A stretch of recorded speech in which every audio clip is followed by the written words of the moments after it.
Você está ouvindo o Guia de Terror, a versão em podcast do portal especializado em filme de terror, feito para fãs e também para apenas curiosos. Olá, sejam todos bem-vindos ao primeiro episódio de 2024 do Guia de Terror, a versão em podcast do guia que está no ar desde 2008. Eu sou o André, criador e editor deste espaço, e hoje eu tenho algumas novidades que a A2 Filmes trouxe agora em 2024 em terror para o streaming. Para começar, vamos falar sobre Projeto Fantasma. É um filme novo que estreou agora em março, no dia 7 de março, para locação digital.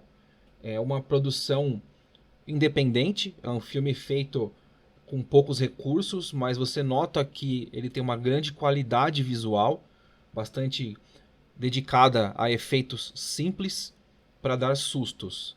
E agora eu vou falar um pouquinho sobre a trama da história. O filme conta a história de três jovens que trabalham desenvolvendo aplicativos numa universidade de tecnologia. O Brian é um rapaz solitário. Depois que ele perdeu a namorada dele, ele passa a dedicar o seu tempo para criar um aplicativo de realidade aumentada, em que ele possa novamente ter um mínimo de contato com a imagem que ele criou da falecida namorada dele, a Ellen. E ele se junta com a Alice e o Sisupe, que são dois outros estudantes dessa universidade, cada um com seu projeto, depois que eles encontram um artefato tecnológico perdido em um prédio abandonado da universidade. Enquanto o Brian estava testando a sua tecnologia de realidade virtual, né, de realidade aumentada, ele acaba encontrando um equipamento que detecta certas frequências, certas ondas, na verdade, né, dentro desse prédio abandonado. E já há uma história sobre esse local em que um suposto zelador haveria morrido e estava assombrando esse local. Ele leva, né, o Brian leva esse equipamento para os amigos dele e eles decidem testar, como se fosse uma daquelas tábuas Ouija tecnológicas. O problema é que quando eles começam a testar e a validar essas presenças como sendo fantasmas, as coisas acabam ficando tensas demais porque, obviamente, o Brian vai tentar fazer contato com a sua finada namorada e acaba despertando aí espíritos ou fantasmas, como você queira, que não estão a fim de brincar. Então é um filme simples, bem básico mesmo, um elenco que não é muito famoso, e o que eles têm de recursos, eles apostam nessa jogada tecnológica, mas eles não usam efeitos especiais. Então, diferente de outros filmes que são de baixo orçamento, mas que usam o orçamento para fazer CGI, né, para fazer efeitos especiais por computador, aqui no caso eles focam em usar para contar a história de uma forma mais não realista, porque é óbvio que eu estou falando de fantasmas e tal, mas para colocar veracidade nos equipamentos que eles estão usando, na tecnologia que eles estão desenvolvendo e, óbvio, nos sustos. Então, é um filme bem interessante. Eu assisti e eu gostei bastante, tá? Projeto Fantasma já está disponível para locação digital. A A2 Filmes também trouxe agora, em fevereiro, dois filmes de terror que passaram pelos cinemas em 2023. Um deles se chama Nefarious, que conta a história de um serial killer que foi preso, foi condenado à morte, e aí, na reta final da execução dele, né, ele acaba sendo submetido a um novo exame de sanidade mental.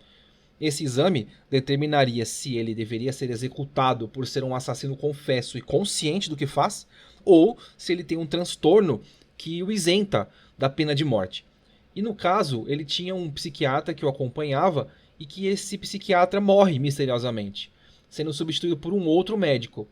O encontro entre o assassino e esse médico é o que dá o tom do filme. O filme é basicamente 1h30 dentro dessa cela, desse espaço, com uma mesa e o assassino e o médico debatendo questões religiosas e a existência ou não dos demônios, né? Enquanto o médico tenta a todo custo desacreditar a história de possessão demoníaca do assassino, o assassino dá vazão a uma série de demônios, sabe informações que são confidenciais sobre a vida do médico, enfim. Só que várias coisas vão acontecendo que tentam minar tanto a nossa crença na justiça do médico sendo uma pessoa honesta, tudo isso, quanto do assassino, se ele tá ou não de fato possuído. E esse é o tom do filme. O filme não é um filme feito para assustar, e sim para fazer você pensar o que você quer acreditar.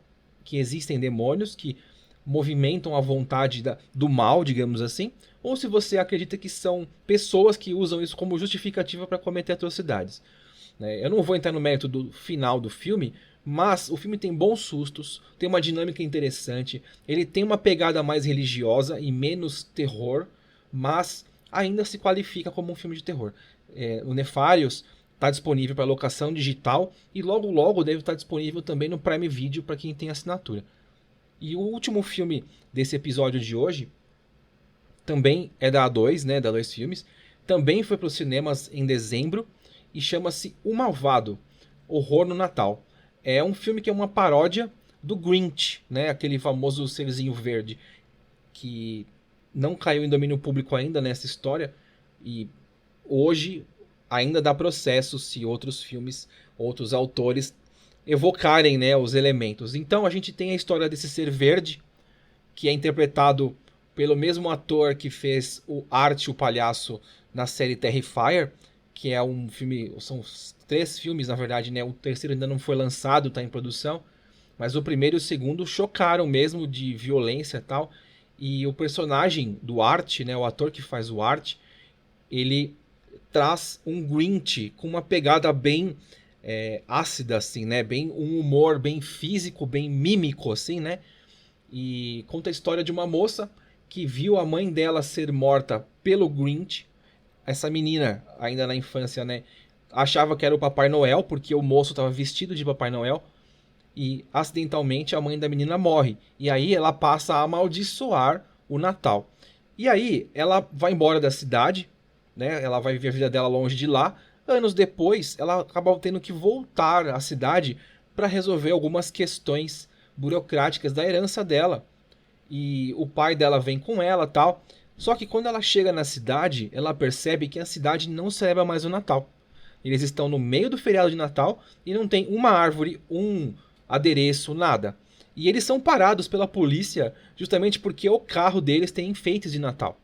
Até então, eles acham que é por implicância da cidade, até descobrirem que todas as pessoas que tiveram a ideia, né, de enfeitar suas casas durante o Natal, preparar para fazer uma celebração mais decorada, foram mortos misteriosamente.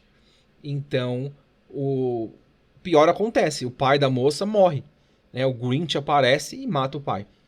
E é engraçado porque o diretor coloca a gente em umas posições engraçadas, porque você olha e você pensa qual que é a chance disso acontecer, né? Tipo, a cidade inteira não tem mais nada de Natal. A menina acabou de perder o pai, já tinha perdido a mãe, tá na pior, tentando viver a vida dela ali, tentando se reerguer.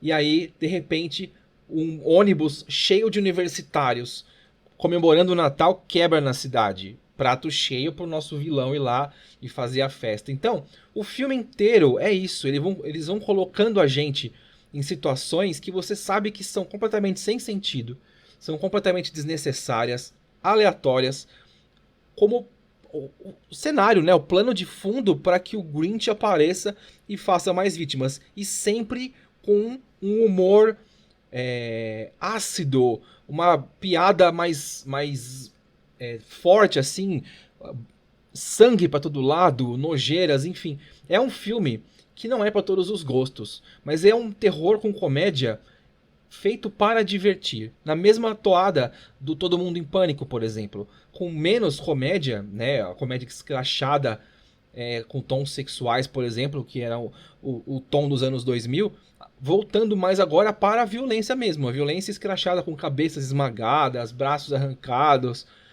enfim, coisas assim. E a história tem essa moça que é a protagonista, que vai culminar num embate final lá.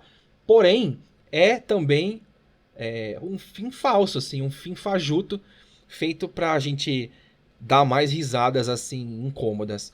Então aí são 3 dicas que eu trouxe pra vocês hoje, 3 filmes de terror da A2 Filmes. Os 3 estão disponíveis para locação digital e logo mais eles começam a aparecer nas plataformas por assinatura como o Look.com.br, Prime Video e outras mais aí. É isso, aqui é o André, eu me despeço e espero estar de volta aqui em breve para trazer mais novidades para vocês. Tchau!